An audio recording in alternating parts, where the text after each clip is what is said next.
Our book today in the Thom Hartmann Book Club is Stand Up, Struggle Forward by Sanyika Shik. This is a book that was written back in the late 90s, but it's still very, very timely. This is from the second chapter titled Class Antagonisms Inside the Fundamental Contradiction of National Oppression.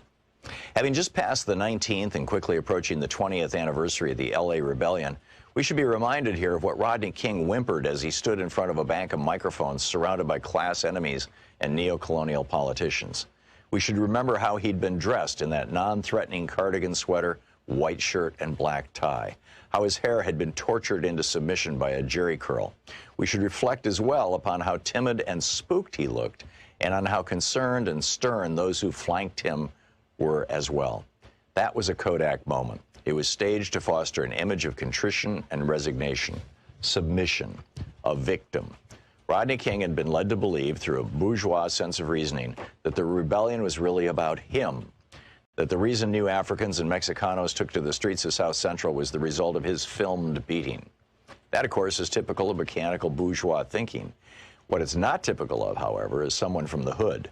And this cuts both ways. No one in the hoods and barrios ever thought it was about Rodney King. We'd all seen the film over and over like everyone else, but that was par for the course. We'd always seen that, long before anybody caught it on tape. Actually, we'd experienced much more than that.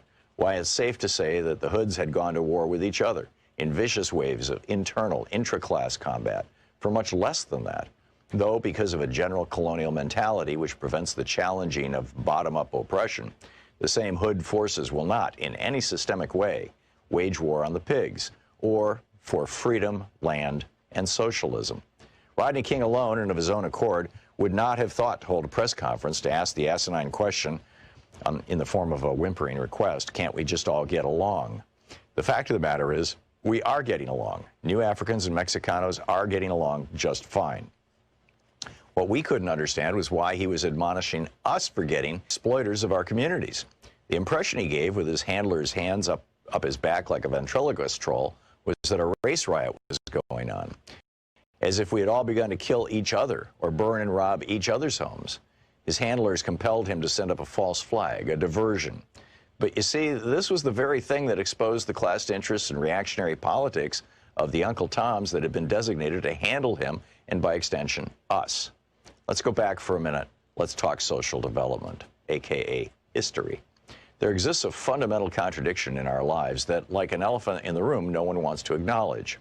As a consequence of the war waged upon various African nations by European powers, those of us captured and kidnapped were taken out of our own self-determining social developments and violently forced into Euro-American history.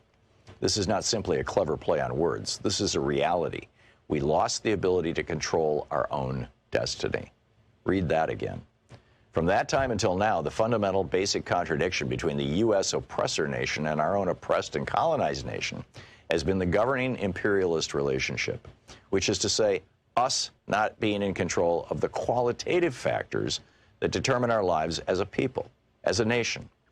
Our tradition of struggle against this fundamental contradiction has taken many forms, some hidden or obscured, some open and hostile. But all of these have been open to resolve the fundamental contradiction and to regain our independence. While there have been some bona fide struggles to resolve the contradiction, there have also been reactionary neocolonial struggles waged by internal enemies loyal to the oppressor nation and culture that have tried time and time again to subvert and control our destiny for the benefit of the capitalists. They've come among us, always imposed from above, stirring up emotions and giving lip service to progress, equality, justice, and prosperity. These always within the colonial confines of the oppressor's arrangements, and none collectively ever materialize, because without a resolution of the fundamental contradiction, that is the freeing of our productive forces from U.S. imperialism and the governing of our own affairs, we'll remain a minority within the American system as opposed to a majority in our own, and subjected to the established bourgeois social contract, i.e. colonialism, neo and post. We can parade all through the empire with black congressmen, black mayors, black governors, black police chiefs, black Supreme Court justices, hell, even a black president. And absolutely nothing will alter the genocidal relationship that governs our national oppression here, because the blacks are part of the colonial apparatus. They have made a strategic alliance with the capitalist imperialists to act as go-betweens in our oppression and exploitation. This is a conscious class stand. The black petty bourgeois is not innocently confused, like, say, Mrs. Jackson across the street is, about our national oppression, about the existence and subjugation of New Africa. They are well-read, have traveled in our experience. They've just chosen sides against us and in favor of our historical enemies. And the sooner we recognize and internalize this, the better off we'll be. Black ain't nothing but a color. As a designation of our national identity, it has played out. It is a superficial understanding at best and a foolish and dangerous analysis at worst. We have no collective control over the qualitative factors which determine our lives. We do not, in other words, control our destiny, not as a people or a state. The book is Stand Up, Struggle Forward by Sanyika Shakur.